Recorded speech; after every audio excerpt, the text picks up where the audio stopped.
Very blessed afternoon. 4:58 in the afternoon, no? At ngayon po ay araw po ng Friday, no? At sa biyaya po ng Panginoong Hesukristo, tayo po ay nasa mabuting kalagayan, no? Ewan ko po ba, pero ako po sometimes, or should I say, most of the time lately, parang especially naggagawa ako ng connect the dot. Okay, connecting the dot.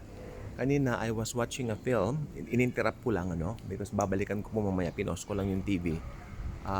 That movie was made 2017. Ewan ko, abang pinapanood ko yung pelikula, umpisa pa lang naman parang yung pananamit ng mga tao, yung kultura. Lord, sabi ko, ang laki na nagbago na. Sabi naman ng Lord sa Spirit, syempre 9 na rin yun. 9 years ago na yun, my son, sabi niya. So it's been that long ako, Lord. Weeks, tawag dito, we've been through that kind of, tawag dito, time for that long na pala. So, ngayon, hindi mo rin po masisi. Ito, hindi ko naman po kinakampihan, no? May mga ibang Kristiyano, siguro itag na lang po natin silang very excited, no? Do not condemn them. Ayaw ko nung Kristiyano kinokondem ang bawat isa o bawat kaparehas natin, no? Kabaro nga sa atin, mga kabaro natin na mananampalataya ng Panginoong Jesus. Do not do that. Instead, understand them in everything and in every way. We can have anong tawag dito?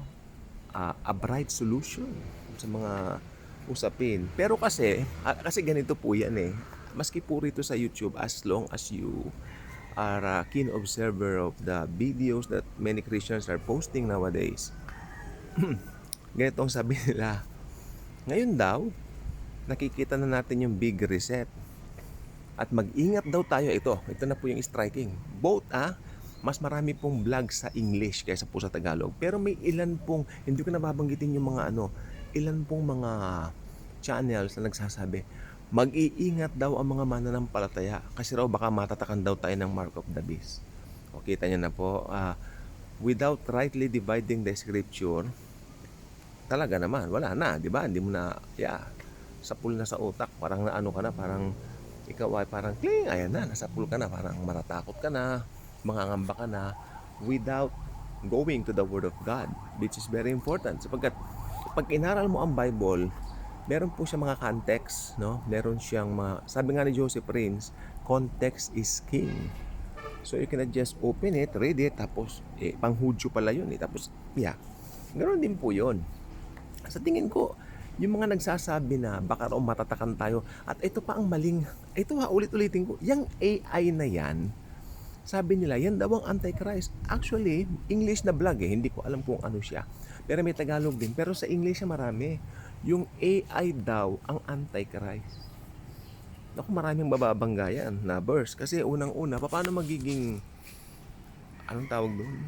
Antichrist yun Ano yun Sistema po yun Magre-require ng worship ang sistema. Parang mahirap yatang, maski sa wisyo ng abnormal na tao, hindi yata pasado yun, di ba?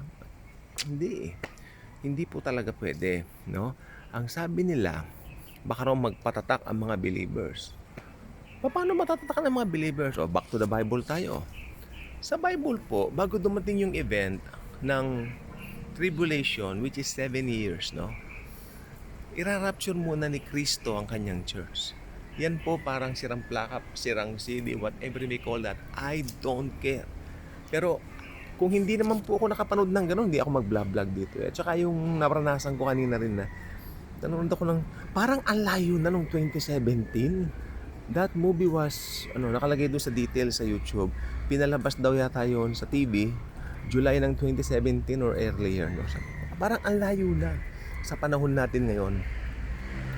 Tapos yung mga gadgets na hawak nila, ibang-iba na sa mga hawak natin ngayon na gadgets. Yan po sinasabi ko. Pero it doesn't mean na nagkaroon ng great reset. May changes. Pero yung great reset na yan, makinig pong mabuti, hinahanda ngayon. Nasa transition pa rin po tayo. Yes. Pero mostly, ito, makinig pong mabuti, mostly ng mga kakailanganin Diyos ko, kakailanganin parang necessity. Mostly ng mga kakailanganin sa 7 taon ng tribulation, nakahanda na. Unang-una nga po yung AI, pero hindi po siya antikristo yung AI. No? Maganda ang AI. Hindi nyo ba na-enjoy ang AI? Kung hindi nyo na-enjoy ang AI, wala kayong grace ng Lord. Sapagkat ang AI galing sa Panginoon din yan. Kaya nga lang ang problema, ito po ay ginagamit sa ibang paraan ng ibang mga tao. Pero walang masama sa lahat ng ginawa. Ako pinanghahawakan ko Santiago 1:17. James 1:17. All things come from the Father of heavens. Oh, wala kang ilalagay na masama. Tapos yung mga nagsasabi, uy, masama ang araw na to. Uy, masama. Walang masamang araw. Nakarang kasi Friday 13 last week. O paano? Ano ngayon? Kako, kung Friday 13, lumabas kami, namasyal kami. Wala yun. I mean, kung iba ang ano mo, yan ay sinasabi ko eh. No? Again ha, wala pa tayo sa tribulation, pero papunta na roon ang mundo. Papunta na roon ang mundo. Why? Dahil, makinig pong mabuti, yung ship ng mga pagbabago ang bilis. Makinig po, ang technology po ngayon, ang pagbabago, nahahalata nila within years. Tapos, no, nung panahon dati, within years bago magano ang technology. Tapos dumating na siya na within months, nagbabago. Alam niyo po ba ngayon, within days lang nagbabago na po ang technology, within weeks, within days. Ganun po katindi. At may nakita po ako ngayon, may gagawin yata, hindi na ako magbabanggit ng ano to be safe sa atin pong, syempre ayoko copyright claim, ano, dahil yeah, mahal ko ang channel natin, syempre. So, pinaghirapan natin to sa biyaya ng Panginoong Hesukristo.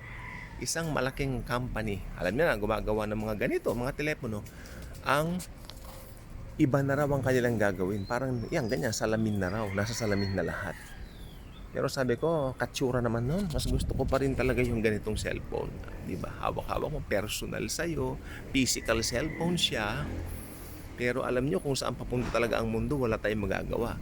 Kasi kung talagang sisikat na po yun, no? Kung sisikat na po yun, at halimbawa hindi pa nag-rapture, sisikat na yung mga ganyang salamin na may mga ganon, mawawala na po talaga sa sirkulasyon ng mga cellphones na ganito.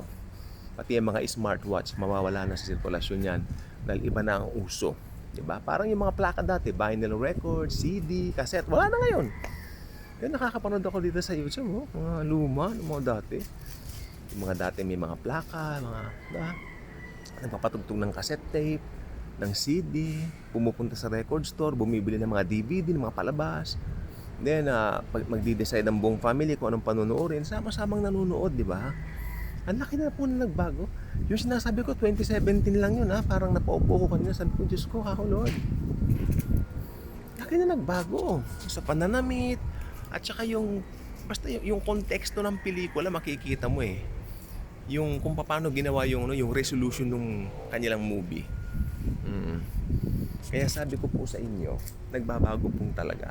Pero wala pa tayo sa tribulation, no? Pero papunta na roon at yung mga gagamitin para doon sa panahon na yun, nakahanda na po ngayon. Isa na lang po talagang hinihintay dyan, yung halimaw. Pero bago dumating yung halimaw, mararapture po tayo. Mga believers, may rapture po talaga. Pinapanood ko sa YouTube kanina, wala raw rapture, sabi niya. Man-made idea daw yun, man-made doctrine. May rapture po, hindi po siya man-made. Diba? Hindi po siya man-made. Ito po ay nasa Biblia, sa Thessalonians, nasa Thessalonians yan, paglabas sa Antikristo. Tapos nasa Corinthians naman yung dadagitin tayo, di ba? Yung Thessalonians din yata yun, yung parang sa pagtunog ng trumpeta, di ba mga han? I mean, nasa Bible po yan, no? So, again, gumawa lang po ako ng video just for that. Wala na po akong ibang dahilan, kundi yan. Wala pa po tayo sa rapture. Magra-rapture pa lang po tayo.